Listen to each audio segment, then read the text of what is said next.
দাস। আজকে আমি আপনাদের নেতাজি সুভাষচন্দ্র বসুর সম্বন্ধে কিছু বলবো। মহান দেশের মহান নেতা নেতাজি সুভাষ তুমি, তোমার চরণ পরশে আজকে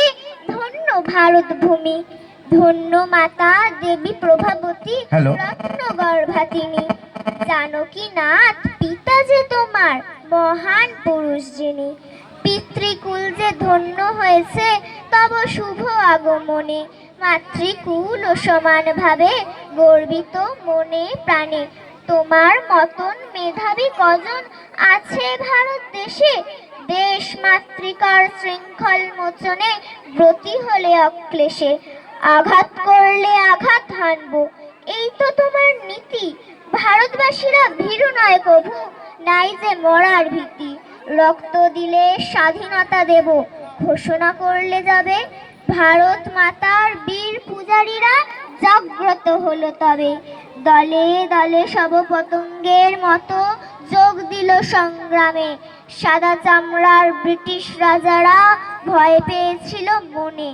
ইংরেজ চাকুরি তুচ্ছ জ্ঞানে দিলেন বিসর্জন, দৃষ্টান্ত হয়ে ইতিহাস হলো মানল সর্বজন, আমার দেশের মির্জাফর আর চাটুকারি দল বল চেষ্টা করলো বিফল করতে ভাঙতে মনের বল, আজাদ হিন্দ ফৌজ প্রমীলা বাহিনী তোমার সৈন্যদল, স্বাধীনতা দিতে বাধ্য করেছে বিপ্লব হয়েছে সফল, দিল্লি চলো অভিযান দিয়ে গড়লে মুক্তিভিত, জনগণ সব এক হলো আর গাইল দেশের গীত, নেতাজি তোমায় ভুলিনি কখনো,